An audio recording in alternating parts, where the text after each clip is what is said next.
आज हम एक ऐसी प्रेयर के बारे में बात करने वाले हैं जिसका नाम है होपोनोपोनो।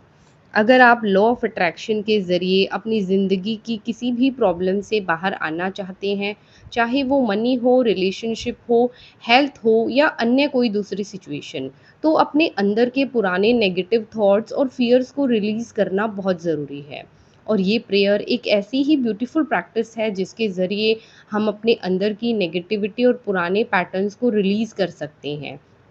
होपोनोपोनो से जुड़ी एक बहुत फेमस स्टोरी है। कहा जाता है कि हवाई के एक साइकेट्रिस्ट हॉस्पिटल में ऐसे पेशेंट्स थे जिन्हें डेंजरस माना जाता था और जिनके साथ काम करना बहुत मुश्किल था। डॉक्टर हुलेन ने वहाँ काम करना शुरू किया, लेकिन इंटरेस्टिंग बात ये थी कि उन्होंने पेशेंट्स के साथ बैठकर काउंसलिंग नहीं की और ना ही उनसे रेगुलरली बात की। वो पेशेंट्स की फ़ाइल देखते थे और फिर अपने अंदर इस प्रेयर की प्रैक्टिस करते थे। वो मानते थे कि जब हम अपनी रियलिटी में किसी प्रॉब्लम को देखते हैं, तो हमें सबसे पहले अपने अंदर की क्लीनिंग करनी चाहिए।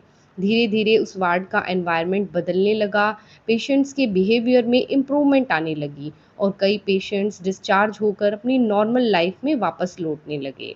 इसी वजह से ये प्रेयर इतनी ज़्यादा पॉपुलर हो गई और इसके 4 सबसे फ़ेमस वर्ड्स हैं: I am sorry, please forgive me, thank you, I love you.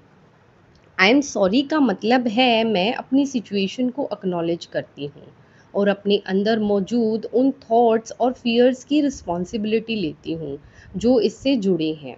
मैं अपनी सिचुएशन को एक्सेप्ट करती हूँ और अपने अंदर की नेगेटिविटी को रिलीज़ करने की शुरुआत करती हूँ। प्लीज़ फॉरगिव मी, मुझे माफ़ कर दो। माय डियर मनी, मुझे माफ़ कर दो कि मैंने तुम्हें इतना हमेशा डर की नज़र से देखा और तुम्हारे साथ अपने रिलेशनशिप को इतना नेगेटिव बना लिया। थैंक यू, मेरी ज़िंदगी में जो कुछ भी है उसके लिए मैं ग्रेटफुल हूँ। माय डियर मनी, मेरी ज़िंदगी की ज़रूरतों को पूरा करने के लिए थैंक यू। हम जिस भी सिचुएशन में हैं उसके लिए भी ग्रेटफुल रहिए। आई लव यू, मैं एक्सेप्ट करती हूँ, रिस्पेक्ट करती हूँ और उसकी वैल्यू समझती हूँ। My dear money, I love you, आगे से मैं तुम्हारी केयर करूँगी और तुम्हें रिस्पेक्ट और ग्रैटिट्यूड के साथ अपनी लाइफ में वेलकम करूँगी। किसी भी प्रॉब्लम के लिए आप इस प्रेयर को कर सकते हैं और सिर्फ मनी के लिए ही नहीं, कोई भी प्रॉब्लम हो, अगर रिलेशनशिप की प्रॉब्लम है तो उस पर्सन या रिलेशनशिप को माइंड में रख कर कीजिए।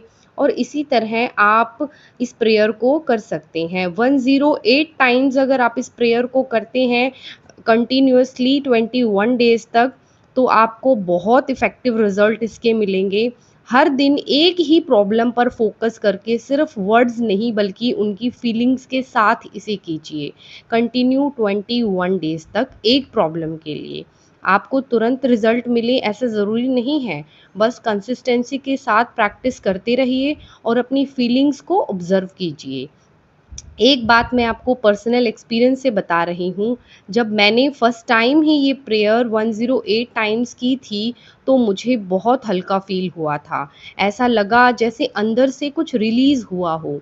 लेकिन हर व्यक्ति का एक्सपीरियंस अलग हो सकता है, इसलिए इसे फ़ोर्स मत कीजिए, बस शांत होकर अपनी फीलिंग्स को ऑब्ज़र्व कीजिए। 108 टाइम्स डेली चैंटिंग के साथ आप एक और चीज़ भी कर सकते हैं। मेरे चैनल पर इस प्रेयर की 108 टाइम चैंटिंग की वीडियो अवेलेबल है। आप इसे सुबह और शाम प्ले कर सकते हैं, बिल्कुल वैसे जैसे ही हम अपने घर में भजन प्ले करते हैं। और इस जिस स्टोरी के बारे में मैंने आपको बताया उसमें उस डॉक्टर ने पेशेंट से बिना मिले ही उनके लिए प्रेयर की और कहा जाता है कि इसके बाद उन पेशेंट्स में पॉजिटिव चेंजेस देखने को मिले।